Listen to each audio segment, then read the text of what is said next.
bahagian dalam pembahasan Menjunjung Kasih Tita Duli Yang Maha Mulia Tuanku Sultan Johor. Yang berhormat Bentang yang menjunjung kasih ke bawah Duli Yang Maha Mulia Tuanku atas perhatian terhadap kepayaan dan permasalahan yang sedang dihadapi oleh pemain industri ketiga ini. Bentang yang memahami keperluan industri untuk mendapatkan sejumlah tenaga kerja asing untuk memastikan kelancaran operasi pengeluaran perabot. Akan tetapi, tindakan kerajaan persekutuan yang membekukan serta-merta kemasukan tenaga kerja asing ini telah semakin membinasakan industri perabot. Bentang yang juga bersetuju dengan Tita Duli Yang Maha Mulia Tuanku bahawa masalah kita yang paling utama adalah dasar yang sering berubah-ubah. Bentang yang tidak mengatakan bahawa kita perlu membiarkan industri ini kekal bergantung kepada tenaga kerja asing, tetapi kerajaan perlu menyediakan satu plan tindakan atau roadmap dengan izin bagi menyelesaikan masalah ini. Masalah yang dihadapi oleh industri ini adalah pemain industri terpaksa menghantar pulang pekerja asing sedia ada apabila tamat tempoh permit kerja, tetapi mereka tidak dapat menggantikan pekerja tersebut dengan tenaga kerja baru ekoran daripada pembekuan kemasukan ini. Kita juga jangan terkeliru dengan program Rehiring 6P yang telah dilaksanakan sebelum ini. Program 6P ini sebenarnya semakin memburukkan keadaan. Program ini hanya mensasarkan untuk memutihkan tenaga kerja asing haram. Ia hanyalah bersifat penguatkuasaan semata-mata. Tetapi, masalah sebenar yang dihadapi oleh pemain industri adalah mereka sebenarnya ketandusan tenaga kerja. Bentang juga dimaklumkan oleh pemilik-pemilik kilang yang ditemui. Sewaktu pelaksanaan program 6P ini juga berlaku keadaan persaingan antara kilang-kilang bagi mendapatkan pekerja asing sedia ada yang kecil bilangannya. Majikan telah membayar iuran bernilai RM5,000 Malaysia hingga RM7,000 untuk program ini, dan pekerja asing ini telah menjadi pekerja yang sah. Tetapi itu tidak bermakna mereka akan kekal bekerja dengan majikan yang telah membayar. Kebiasaannya, pekerja-pekerja asing ini kemudiannya akan berpindah ke kilang lain selepas beberapa bulan. Bentang juga melihat isu pekerja asing ini bukan sekadar terarah kepada sektor perkilangan dan industri perabot semata-mata. Bahkan industri nursery turut memerlukan sejumlah tenaga kerja asing. Industri nursery juga merupakan satu lagi aktiviti ekonomi yang penting bagi daerah Muar. Adalah sukar jika kita ingin menggantikan tenaga kerja kepada penggunaan mesin dan teknologi yang dalam industri ini juga kurang diminati oleh tenaga kerja tempatan ekoran daripada keadaan persekitaran kerja yang berat. Kerajaan seharusnya mempunyai satu plan tindakan atau roadmap yang menyeluruh berkaitan perkara ini. Kerajaan perlu mengadakan satu plan tindakan jangka pendek, sederhana dan jangka panjang. Jika kerajaan berhasrat untuk mengurangkan penggunaan tenaga kerja asing. Untuk tindakan jangka pendek, kerajaan perlu membenarkan kemasukan tenaga kerja asing bagi memenuhi keperluan industri ini dalam kadar segera. Tanpa kemasukan tenaga kerja asing, dibimbangi pemain-pemain industri tidak dapat bertahan lama kerana terpaksa menghadkan pengeluaran mereka kerana kekurangan pekerja. Ini seterusnya akan menghancurkan terus industri ini. Kerajaan juga perlu untuk melibatkan pemain industri dan pihak-pihak kepentingan industri ini. Industri ini sememangnya satu industri yang memerlukan perancangan jangka panjang, maka pastilah pemain-pemain industri sangat faham akan keperluan masa depan industri ini. Di samping itu juga, kerajaan juga perlu menyediakan bantuan dan insentif kepada pemain industri, terutamanya dalam aspek penggunaan jentera mesin dan inovasi. Tidak banyak bank-bank komersial yang menyediakan kemudahan pinjaman untuk jentera mesin dan industri. Jika kita lihat, 60% dari segmen perbankan didominasi oleh segmen pinjaman hartanah dan sewa beli kenderaan. Segmen pertanian dan perkilangan hanyalah dalam lingkungan tidak sampai 10%. Benda yang melihat cadangan untuk mewujudkan had industri perabot di Muar adalah langkah yang bagus, tetapi ia tidak boleh sekadar berhenti di situ sahaja. Kita sepatutnya mentransformasikan industri perabot ini.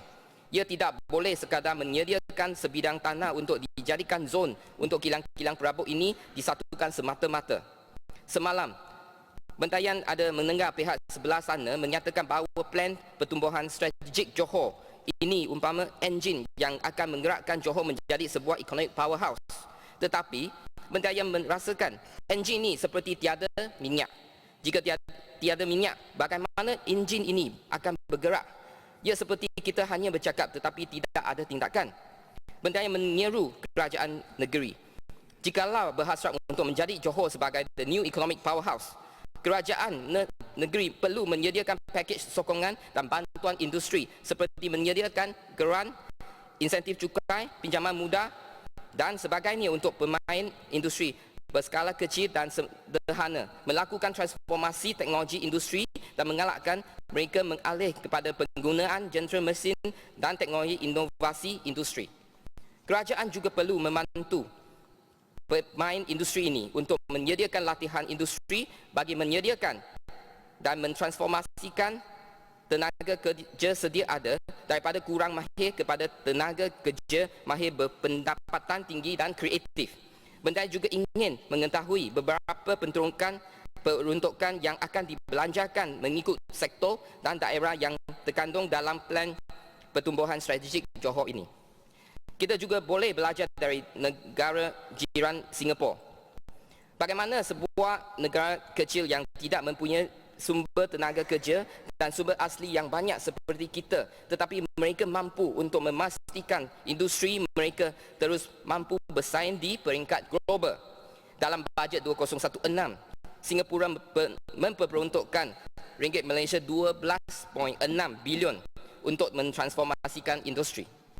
Antara perkara yang menjadi agenda transformasi mereka adalah menyepadukan usaha penyusunan semula industri yang berbeza dan memberikan perkenan yang lebih kepada teknologi, industri dan inovasi. Singapura juga menghadapi masalah tenaga kerja asing seperti kita, tetapi mereka menyediakan pakej bantuan jentera mesin, insentif pelaburan berkaitan peralatan jentera mesin di mana kerajaan mereka akan menambah baik peluang syarikat kecil dan sederhana untuk mendapatkan pinjaman pembelian peralatan.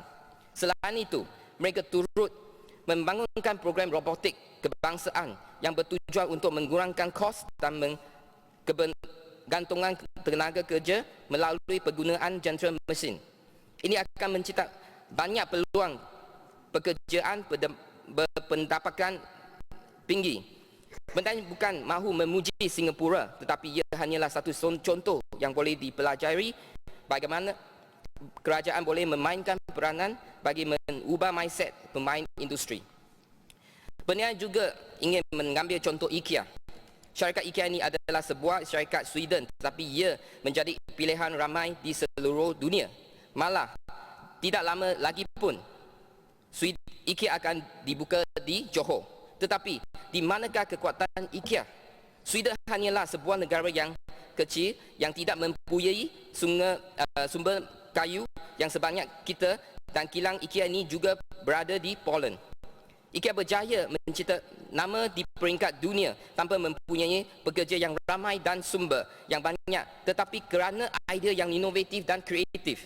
Kumpulan mereka bentuk yang sangat berbakat dan menggunakan jentera mesin dan robot. Kerana itu, benda yang merasakan bahawa pembangunan hub industri perabot itu nanti perlulah bersifat kluster. Bukan sekadar membina kilang perabot sahaja, tapi ia perlu turut mencakupi industri hiburan, keseluruhan rantaian pengeluaran dan pembuatan perabot, akademi perabot untuk melatih dan membina tenaga kerja mahir, termasuk melahirkan mereka bentuk perabot yang kreatif dan sebagainya. Lama sebelum ini, negara kita menjadi pilihan dan tumpuan tenaga kerja asing daripada kebanyakan negara jiran seperti Indonesia, Nepal, Bangladesh, Myanmar dan lain-lain. Tetapi ketiga ini hanya pekerja Bangladesh sahaja yang berminat untuk bekerja di sini. Kerana itulah kita perlu menyegerakan plan tindakan transformasi industri perabot negara. Yang berhormat Tan Sri Speaker, industri perabot ini mengambil masa sedekad lamanya untuk dibina. Tetapi dengan dasar yang tidak konsisten dan sering berubah, kita boleh menghancurkan industri ini dalam sekelip mata. Yang berhormat Tan Sri Speaker, bentaian juga ingin membangkitkan perkara-perkara yang melibatkan pembangunan dalam kawasan bentaian dan daerah Muar. Jalan Saleh Muar adalah merupakan laluan utama yang menghubungkan bandar Muar dengan Pagoh. Malahan ia juga merupakan laluan utama menuju jambatan kedua Muar. Aliran trafik di laluan ini sangatlah sibuk dan seringkali berlaku kesesatan jalan raya yang teruk di persimpangan Jalan Saleh, Jalan Bakaria, Jalan Ismail, terutamanya semasa waktu pencat. Justru itu, bentaian menyeru agar pihak kerajaan dapat melihat dan membuat rancangan untuk menaik taraf Jalan Saleh ini dengan kadar yang segera demi keselesaan pengguna jalan tersebut. Haruslah diingati bahawa Jalan Saleh juga merupakan laluan utama menuju ke Hospital Pakar Sultanah Fatimah, Muar. Hospital ini bukan sahaja menerima kemasukan ambulans daripada bandar Muar sahaja, malah ia turut melibatkan ambulans dari Pagoh, Melimau dan kawasan sekitar, memandangkan status hospital ini juga adalah hospital pakar. Bentaian rasa Sungai Abong turut bersetuju memandangkan klinik dia amat dekat dengan persimpangan ini. Adalah amat diharapkan agar pihak kerajaan dapat mencari jalan segera bagi mengatasi masalah ini. Binalah jejambat atau dengan izin flyover jika perlu. Bentaian pernah membangkitkan persoalan mengenai hasil kutipan gantian petak pakil oleh Majlis Pembaraan Muar pada penggal yang lepas. Menurut jampan MPM, hasil pempasan ini digunakan untuk operasi dan penyelenggaraan MPM. Di sini, bentaian ingin membangkitkan mengapakah MPM tidak menggunakan hasil pempasan sebanyak 5.8 juta ini untuk menyelesaikan masalah kekurangan kawasan parkir dalam kawasan bandar. Mengikut amalan prinsip perakaunan yang baik, hasil pampasan ini sepatutnya digunakan mengikut maksud tersebut. Malahan, persatuan atau pertubuhan seperti NGO juga perlu menggunakan dana yang diterima berdasarkan kepada tujuan pengumpulan dana tersebut dibuat. Jika ingkar, ia adalah satu kesalahan pecah amanah atau CBT. Dengan izin, bentaian harap agar MPM dapat menyediakan tempat letak kereta bertingkat dan menyediakan petak parking dengan had masa 30 minit terutama di kawasan bank. Satu lagi perkara berkaitan dengan parking ini adalah kekurangan ruang parking untuk pelawat di pejabat-pejabat kerajaan. Sebagai contoh, ruang parking di hadapan Jabatan Laut Muar turut digunakan oleh staf yang meletakkan kenderaan mereka seharian.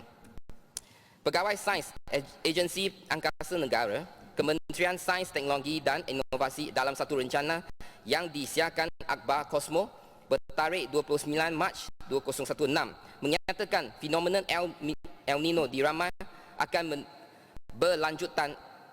berlanjutan antara Jun hingga Ogos dengan tempoh yang lebih panjang dan dikuatiri akan memberi kesan kepada bekalan air. Bentaian ini ingin mendapatkan penjelasan bagaimanakah impak fenomena ini kepada keadaan Sungai Muar, terutama sumber bekalan air. Adakah kerajaan telah menjalankan kajian impak El Nino terhadap Sungai Muar? Pada tahun 2014, Muar telah dilanda fenomena air masin menggalih masuk jauh ke hulu Sungai Muar sehingga menyebabkan bekalan air yang dihantar kepada pengguna menjadi keruh dan masin. Adakah tindakan meluruskan Sungai Muar dan impak El Nino sekarang ini akan mempercepatkan aliran air laut masin mengalir ke hulu Sungai Muar? Apakah langkah-langkah yang diambil untuk mengelakkan berulangnya insiden tersebut? Apakah jaminan daripada kerajaan negeri tidak akan berulangnya insiden ini, dan jika terjadi lagi, apakah kerajaan akan membayar insentif pengurangan bil air atau pempasan kepada pengguna terjejas? Apakah langkah-langkah keselamatan yang diambil oleh pihak kerajaan bagi mengelakkan berlakunya tindakan atau perbuatan tidak bertanggungjawab yang boleh menjejaskan bekalan air di Muar, memandangkan daerah Muar sememangnya bergantung kepada sungai yang terbuka sebagai punca utama bekalan air mentah? Benda yang juga ingin mengetahui status terkini bangunan marina di Tanjung Emas, Muar. Berapakah kutipan sewa yang diperolehi setiap bulan? Apakah keperluan dibina sebuah lagi bangunan di tebing sungai, sedangkan jarak antara bangunan baru dengan bangunan marina adalah sangat hampir? Yang berhormat Tan Sri Speaker, satu lagi perkara yang menarik perhatian Mentayan adalah contoh bendera yang dimuat naik ke dalam portal rasmi Kerajaan Negeri Johor Darul Takzin. Terdapat perbezaan reka bentuk bendera ini di dalam portal tersebut.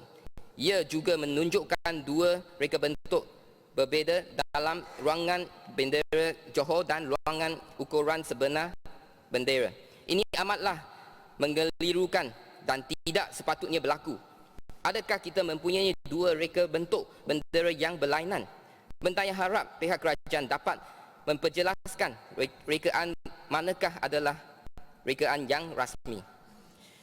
Yang berhormat Tan Sri Speaker, kecekapan merujuk kepada kemampuan tenaga kerja untuk melakukan segala aktiviti atau kerja dalam organisasi dengan cara yang terbaik melebihi apa yang telah dirancangkan. Keberkesanan pula membawa pengertian kemampuan tenaga kerja untuk melakukan segala aktiviti yang telah dirancang agar melamat akhir dapat dipenuhi. Bahasa mudahnya adalah Yang berhormat, sila gulung. Okey. Bahasa mudahnya adalah keberkesanan merujuk kepada melakukan perkara yang boleh memberikan hasil positif, manakala kecekapan merujuk kepada melakukan perkara dengan betul, contohnya menyiapkan satu tugas dengan cepat dan jimat. Lama dahulu kita seringkali mendengar rungutan pengguna terhadap perkhidmatan Jabatan Immigration Malaysia, terutamanya untuk urusan pasport. Tapi hari ini segalanya sudah berubah menjadi cekap dan berkesan dengan penggunaan teknologi dan sistem pengkomputeran. Adakah kerajaan mempunyai hasrat untuk menaik taraf sistem penyampaian JKM agar menjadi lebih berkesan dan cekap, terutamanya dalam aspek kajian semula bantuan? Sebagai contoh, membangunkan satu sistem integrasi antara agensi berkaitan seperti dengan Jabatan Pendaftaran Negara, Lembaga Hasil Dalam Negeri, KWSP, Perkeso dan sebagainya.